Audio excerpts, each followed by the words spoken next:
career I'm interested in pursuing has to do with criminal justice, and the topic of human trafficking is similar to this, so it sparked my interest.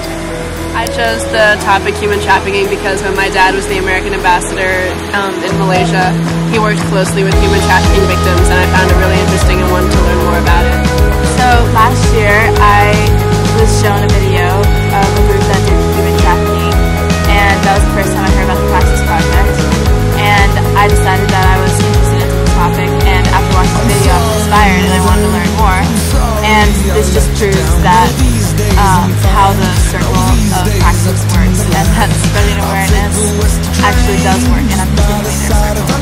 I chose the topic of human trafficking because I thought it was one that needed more attention in our society, and I've heard stories in Nigeria right now that are part of the world news, and they deserve more attention than people are actually giving them.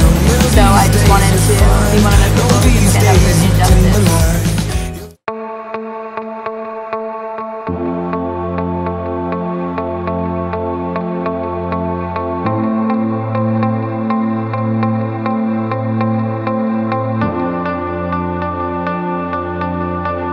Simplicity. We need to focus on our spiritual fulfillment rather than our material fulfillment, and focus on our needs rather than our wants, and to work to be thankful for everything that we have and not brag about our belongings. Patience. We are called to be patient in how we react to other people. Humility. It is important to not brag about our gifts and fortunes, and we should always think of others before ourselves. Gentleness. We need to be gentle in our words, thoughts, and actions towards other people, especially to the poor and the vulnerable.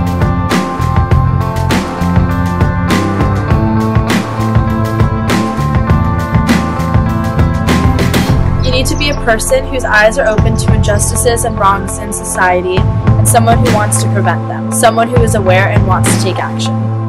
You need a positive, optimistic attitude.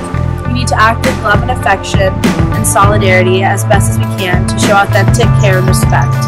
We need to be dedicated and put effort into the site. Individual persons are called to show love, kindness, humility, and gentleness. Are called to show kindness to other groups of people who are discriminated or lowered by society.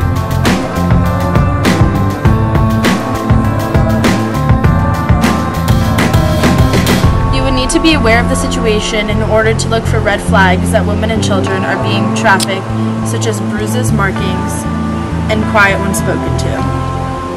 Our human trafficking interview said that people are educating doctors, nurses, and other people to check for these red flags that might be weird or abnormal. For example, if a man repeatedly brings in a woman for STD help.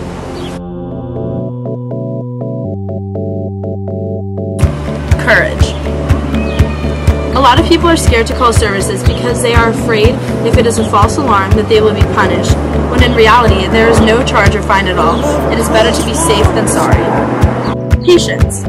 If you witness something that resembles human trafficking and you call, police will arrive promptly at the situation. But the problem in general won't disappear overnight. You must be patient in order to realize that this is an ongoing problem and will take time to eradicate.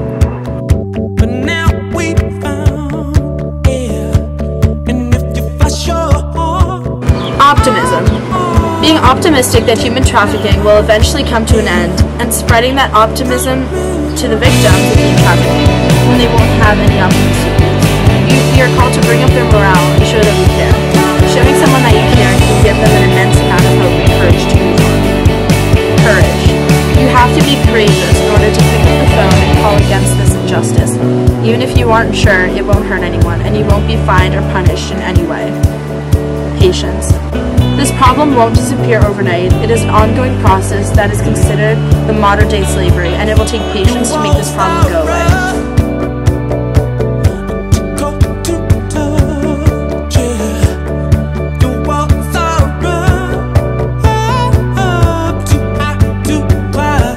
In this circumstance, the victims are the ones who have choice.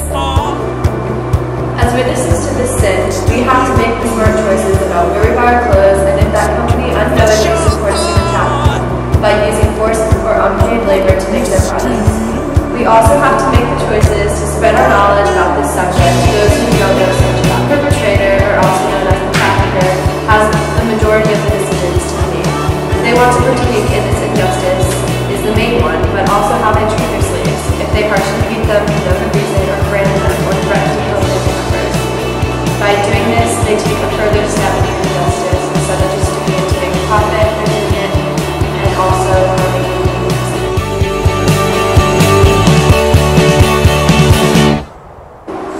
Along with these choices, they will also have to make some that conflict. Choosing to go into the business of human trafficking, sex and labor, they are choosing to do something illegal in order to make profit. Two main resources that are really helpful with figuring out this injustice are the victims and the therapists. Victims are important because they share their stories, which are extremely valuable and are considered the primary source. When people share their stories and are able to communicate with other people, it opens something up inside that people are able to connect with and makes it more realistic for them. Also, therapists are important because they work directly with the victims in order to know their experience and know what it's like and help them get back on their feet and into the regular world after they have been through this injustice. It's extremely hard for victims to get back on their feet and live a normal life and connect with society again. But therapists play a huge role in this and helping them to return to their normal life.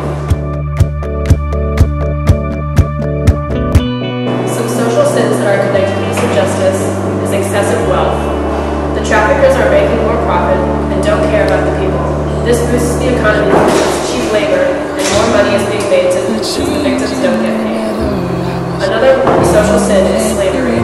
Owning another human should never be allowed. It is an injustice, which is why it is deemed the modern version of slavery. Material goods is another social sin.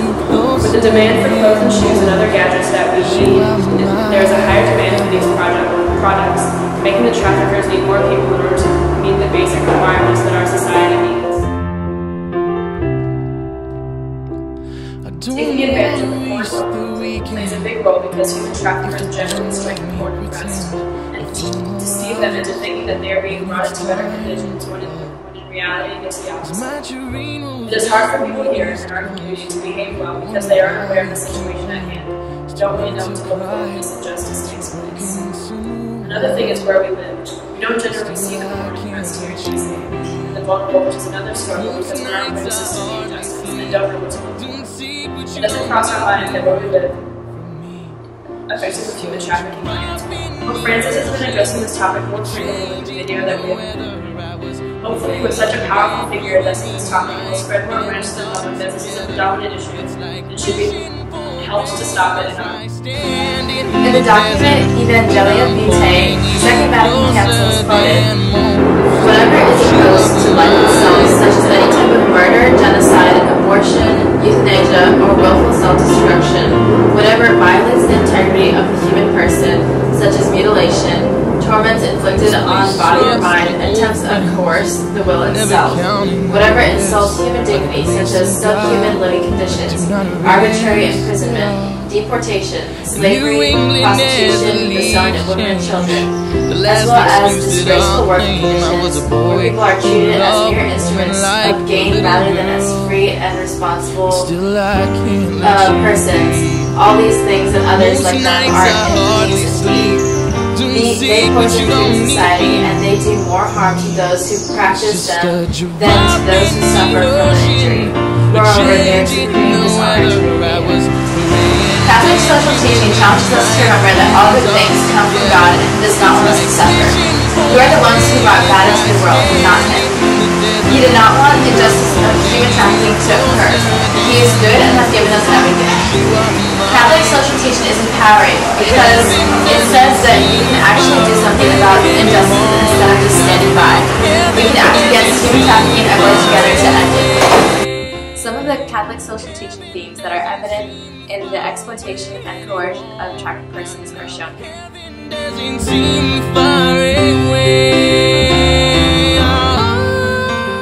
Life and dignity of a human person demonstrates life is sacred and has value.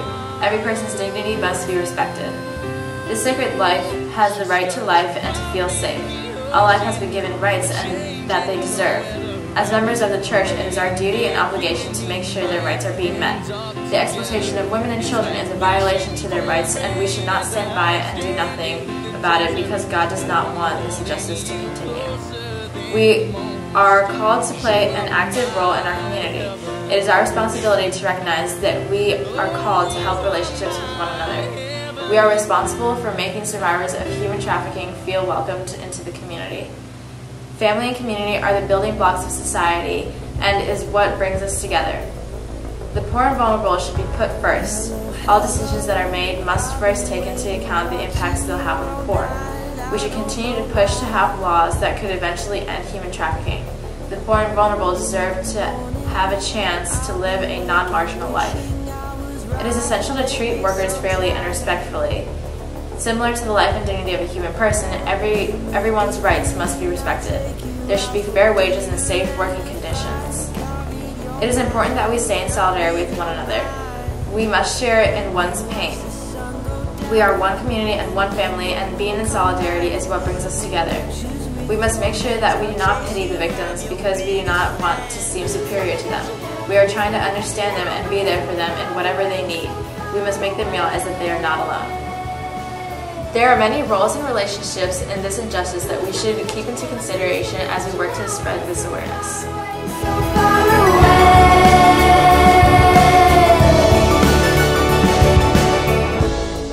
Traffickers' role is to recruit, transport, transfer, and harbor for prostitutions or others, sexual exploitation, forced labor, slavery, or similar practices, removal of organs, or other types of exploitation. They control and take possession over their victims, usually women or children.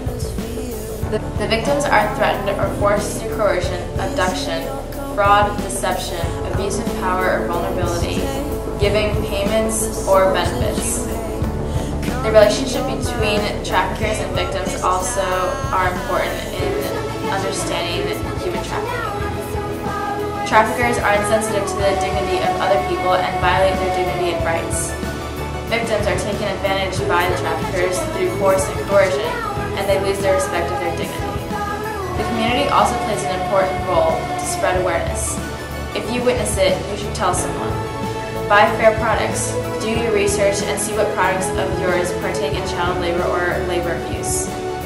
The relationship that the community has is, even though we are neither traffickers nor victims, we also should take action against injustices or we are just as fault. Everyone has moral duties that must be met in a day-to-day life that could help end the injustice of human trafficking. People of the community have a duty to notice and report evidence of trafficking. The government has a duty to pass laws to regulate trafficking and eliminate it in our society and around the world.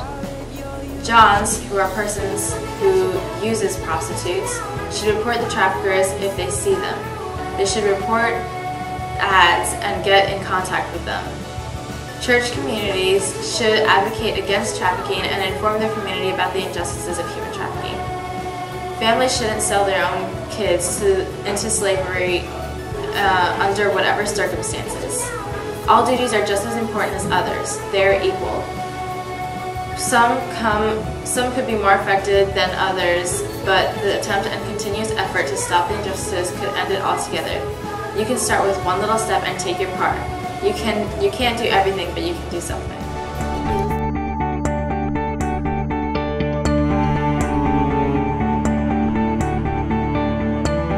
We thought a good way to spread awareness would be by putting visual reminders of human trafficking in public places, such as gas stations, fast food chains, metro stops, and bus stops.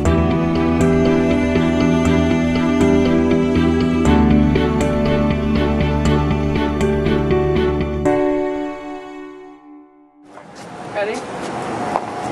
Bring it up. This is a moment.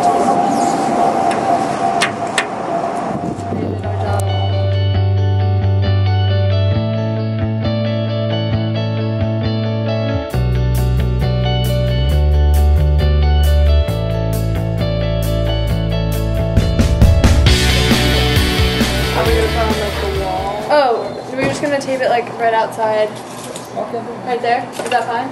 Outside is the money empty, please. Yeah. Yeah. Okay. Thank you.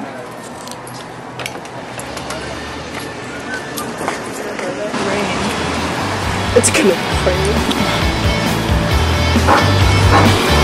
He like said that it wasn't a problem. And it was really awful. Did you get a picture of it? Yeah.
What are you up to? Hey, I'm just searching up the Fair Girls Facebook page that I'm about to like. What's Fair Girl?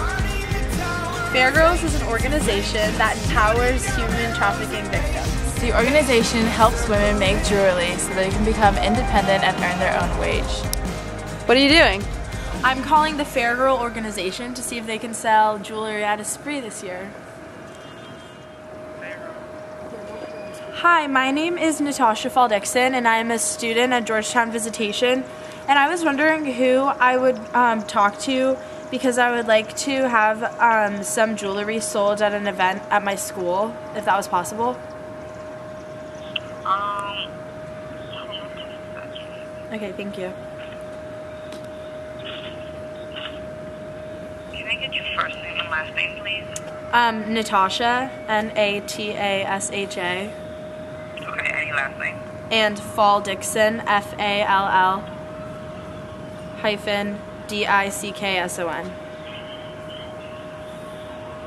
Okay, and you're calling from? Georgetown Visitation. And you were calling in regards to maybe selling some of the jewelry at an event at our school. I will transfer your call to someone. Do you have a... Okay, well, I'll have someone contact you as soon as possible. Okay, thank you so much. Welcome. Bye. Bye. So in order to do other efforts to spread awareness, we also interviewed some of our classmates. We had them go on the Slavery Footprint website and see how many slaves are working for them. Could you take this survey? Sure thing. It's to find out how many slaves work for you. It's for our human trafficking project. Just fill it out. I'll be recording you. Hope that's okay. Currents will pull you away from your love. Just keep your head above. I found a tidal wave begging to tear down the dawn. Memories like bullets, they fire at me from a gun. Cracking the armor, yeah. I swim for brighter days despite the absence of sun. Choking on salt water, I'm not giving in. Swim.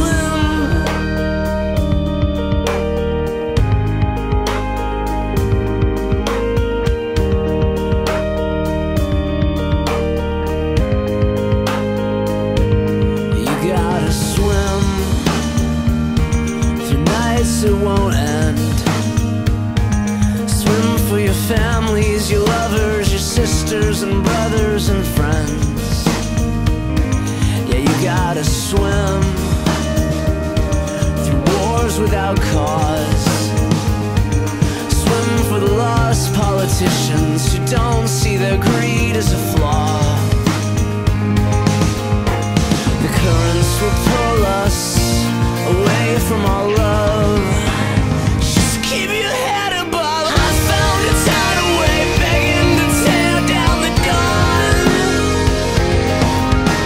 Memories like bullets, they fire at me from a gun. A crack in the armor, yeah. I swim for brighter days despite the absence of sun. Choking on salt water, I'm not giving in. I'm not giving in. My perspective changed after the interview because one of the women that we interviewed used to be a special agent in the FBI, and she told us 3 stories about young women who have been trafficked, and it really made human trafficking come to life for me, and it was more than just research and a school project. After our interview, I didn't realize that human trafficking was such a problem in the U.S. I only thought it was a problem in third world cultures, but after our interview, I really learned that it is a problem here and that we should be doing something to stop it. I was actually one of the people that didn't really realize how human trafficking is common in our area and how it's like right under our noses. And after working on this project and doing some research, I realized that it is important to spread awareness and that we should definitely help to eventually stop human trafficking. So after our interview, my eyes were opened even more because in the beginning I was really interested in the victims and hearing the actual stories that went along with their lives and their experience after being trafficked. And so after the interview, after hearing those stories, it really came to life for me, and they even told us that like you can be the one that helps and is that one person that spreads awareness, and then that one person can spread awareness. So even though I'm just one person, like I can make a difference, and it really showed me that after the interview. But the rain won't fall for the both of us.